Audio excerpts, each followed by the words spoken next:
got this briskets. This is a whole brisket. We got it sitting in beer and apple juice, salt and pepper on top. We're going to let it sit for several hours. Come back, fully season it. It's also in my Drip Easy tub. I told you, you're going to get used to this, man, because this thing here is a lifesaver. So now I'm going to put it in the fridge, let it sit for about 3-4 hours. Come back, season it up, let it sit again. Then we're going to put it on the smoker late tonight. 3 hours later.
Chance hopefully to listen to everything, and hopefully you feeling the vibe.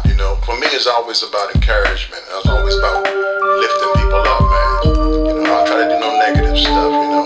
We got enough stuff going on in this world that just ain't right, man. But it's all about being positive, man, and staying focused, because we are more than what we've become.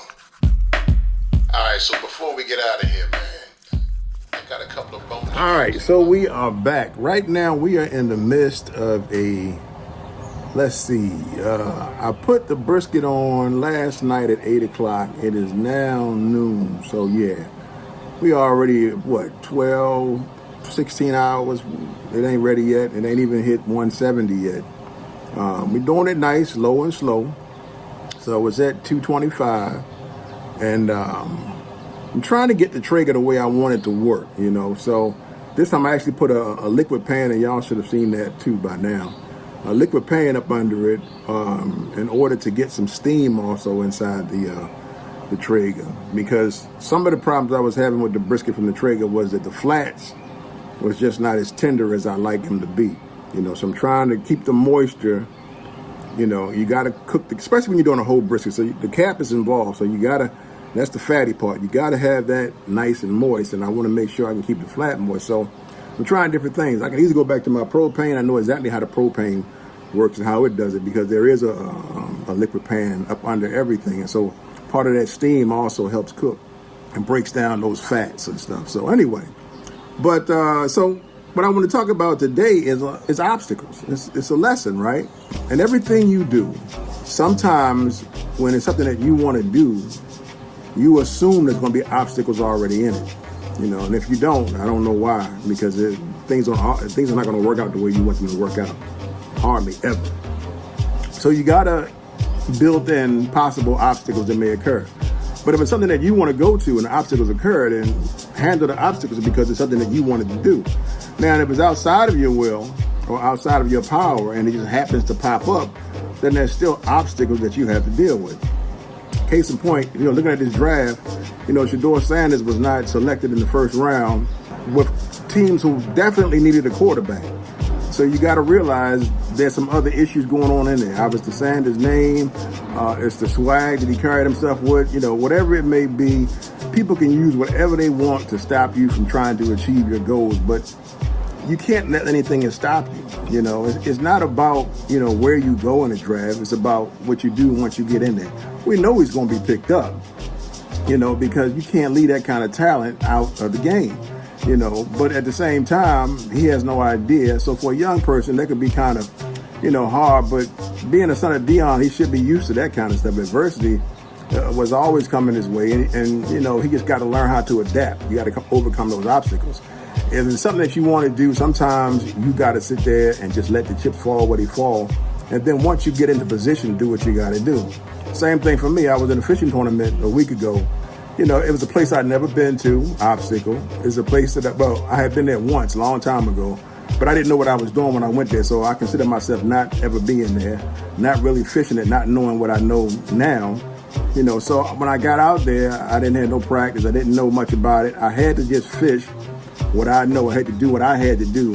And so when I first got out, I was a bit frustrated, but those obstacles that were frustrating me were ones that I presented for myself. I didn't have a chance to come out and practice. I didn't have a chance to go run the area and try to figure out what the pattern is or where they hang at. All I had to know was I'm dealing with river fish, which is tidal fish, and I had to figure this thing out. If not, I wasn't going to catch any fish. And so for the first half, I spent the whole first half of that tournament trying to figure them out. By the time the second half come, before the second half came, I started kind of figuring it out, and I started catching a few fish. By the end of the day, I was catching them, so much so that I ended up being in 5th place. Now, just imagine, had I known what I was doing, known where I was going, had pre-fished the place, and knew where the targets like attack, I was only 8 inches out of 1st place, and so that's 1 or 2 more fish. I had 2 14s that I couldn't get rid of, but the point is that I could have let the obstacles overcome me and say, well, since I'm not used to it, I could have been like, well, since I haven't been here before, let me just, do what I got to do and hopefully I'll catch a fish. But that's not the thought process I ever had. My thought process is always, I'm here to win. I'm coming to win. So it may not come the way I want it to come, but I know it's going to come. Why? Because that's my mindset. Always have a mindset, no matter what obstacles come your way, you can overcome them. The church motto that we have at my church is my purpose is bigger than my circumstances. If your purpose is bigger than your circumstances, then you ain't got time to worry about your circumstances. You're always going to have them. Circumstances ain't going nowhere. Obstacles ain't going nowhere. But we have to learn how to overcome them. And when we learn how to overcome them, then success is imminent. It may not come when you want it to come, but trust me, if you keep your head to the grind and you keep doing what you got to do, eventually you're going to have some wins in this thing. So Shador is going to be playing in the NFL. I think he's a great guy. I mean, he's already shown he can play under pressure. He's got to keep his head down. Don't worry about the naysayers, whatever it is. Just go in there. When you go in there, make up in your mind to yourself. I don't have anything to prove to anybody. Make it up in your mind to yourselves, and you prove to yourselves and prove to them what you already know about yourself. Yeah, I'm a winner. And as long as I'm a winner, I'm going to keep walking in that. As a born-again believer, I'm a winner. It doesn't matter what happens. It don't matter who in the White House. It don't matter who in my house. I'm a winner. And so as long as I believe in myself as to be a winner, whenever I fall, I'm going to get back up. I'm not staying down. I'm not letting obstacles control me. I'm not letting circumstances control me. My mindset is to win. And so as long as my mindset is to win, guess what, y'all? I'm going to win. And the same thing with this cooking.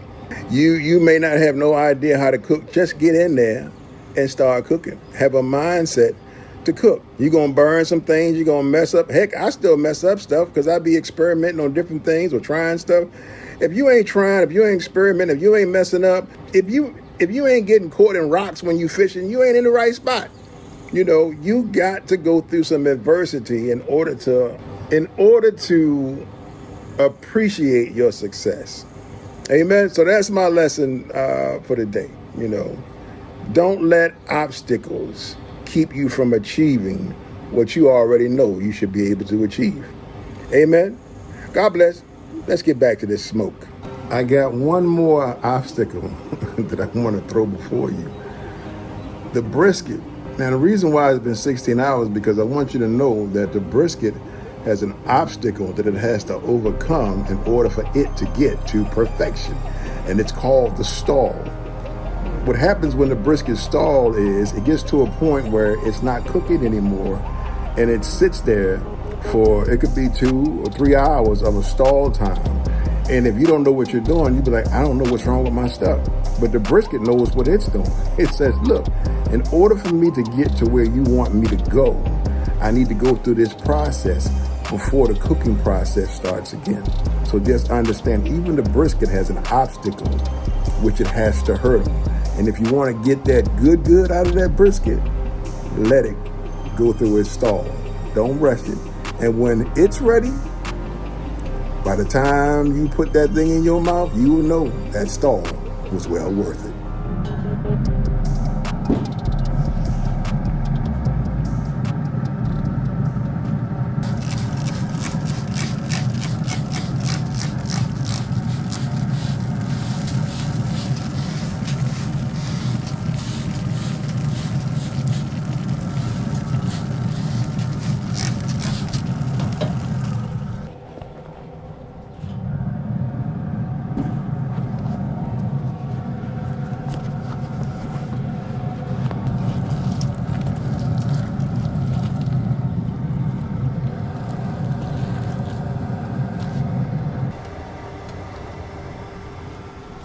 That's a beautiful thing right there, but we ain't finished.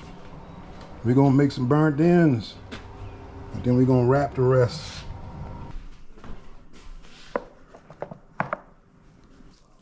How much of this do I want?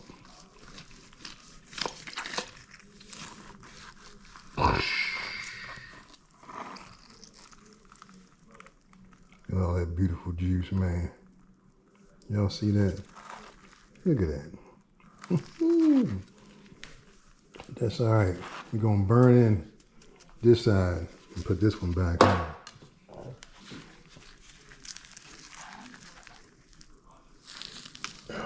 Look at that. That's a beautiful thing. Take a look at this. Today's official high temperature, 100 degrees. Yeah. So we are talking about 100 degree plus with the temperatures and that heat index. 100 degrees. We haven't had 100 yet this season or since 2020. I'm feeling hot, it's 100 degrees. Living in life, yeah, sweet. It's getting hot, it's 100 degrees.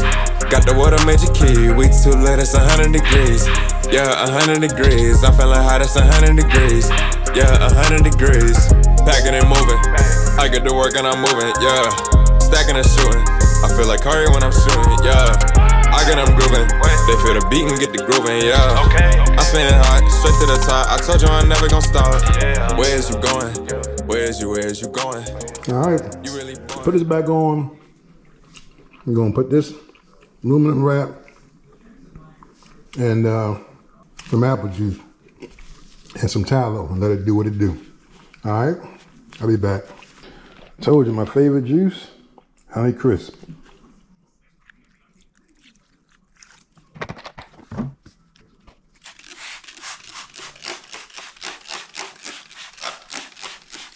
And last but not least, some homemade tallow.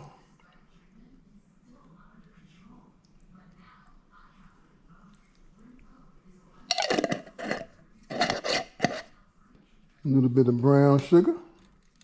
Brown sugar, baby. And a little barbecue sauce.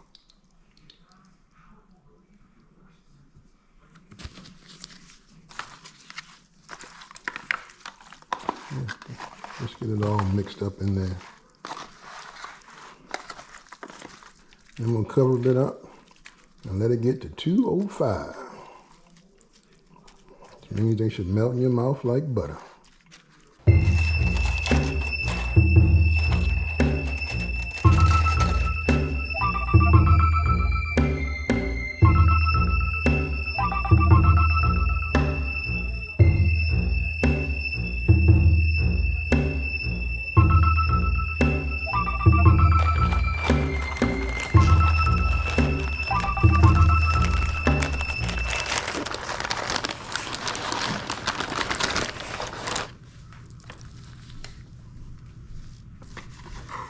Well, here we go, y'all.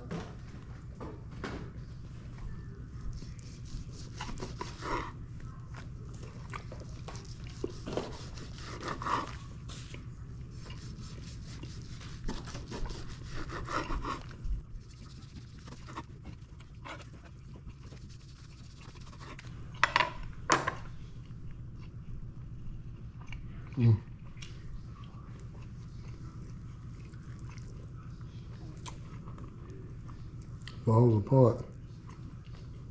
There you have it. Another brisket, burnt ends.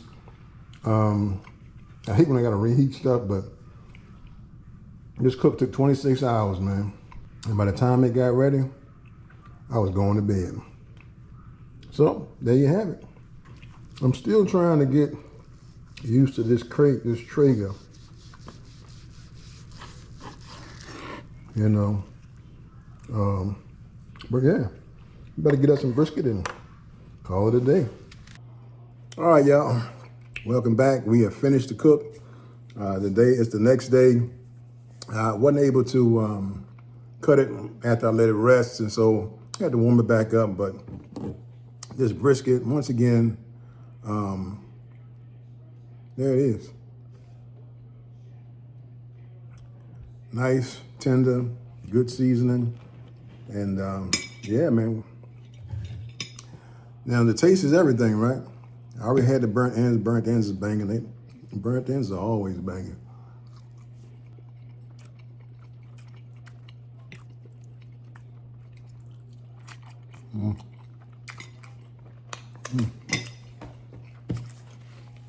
Well, there you have it. Get out there, try your best, work on some brisket, burnt ends, pork rack, whatever it is you want to do. Put your mind to it and get it done. And then when it's over, you can be on this side of the camera. Anyway, it's Red Big John.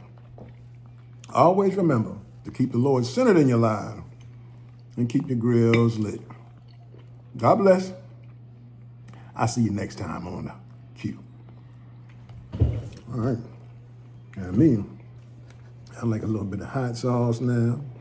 Put some heat on it. I need to do a jerk one time. The only problem is my wife don't eat nothing spicy. That's why I can't do nothing. I can't do nothing with it. But, oh, y'all still here? Oh, I'm just talking. Go on, man. Get out of here. Hey, you still here? Y'all? Hey, look. I want to come back real quick. Now that I finished eating it, I add a little more extra stuff than I would normally add, as you saw in the process. What I would simply say is because there are parts where the brisket shines and there's parts where it doesn't do anything, you know. So I would stick to the basics of salt and pepper, you know, and let the meat be the star. You know, not oversee, because I tried a little bit of marinade on it this time and let it soak in some apple juice and beer to see what that would do. But I also seasoned it some so that salt got a chance to set in. Hold on a minute. Yeah, so salt, a little bit too much for me, salt set in. That's why I said it shines in some moments and it misses in other moments. You know, so I would simply say stick to the basics of salt and pepper. Why it took 26 hours, it's the Traeger. I have no idea. I put it on the top rack, so maybe it was truly low and slow, but shouldn't take that. You can go anywhere between 225, 250, 275. When I use my propane and wood, it's done a whole lot faster and it's also more tender. The cab part is always going to be on point. You know, that's where most of the fat is. It's the lean part and the flat that takes the work, you know, because you want that part to be just as juicy and tender as the whole part of it, but it doesn't have the same fat content in it. But anyway, brisket is still good, but I would say out of all my briskets, it's an average brisket. So I just wanted to give you the full rundown. You know, initially, that one bite was like, it was banging, you know, but as I continued on, I could tell at certain points, it just, you know, it was a little bit too salty. Trial and error. Do what you got to do until you find what works best for you. All right. So now that I know, I'm going to stick with my basics like I always do and not get too fancy or creative, but I will do a jerk. And if I do a jerk one, or when I do a jerk one, I'll make sure it's just all jerk seasoning. I won't get fancy and start putting, you know, because you just don't want so much salt. You don't want to overpower your meat.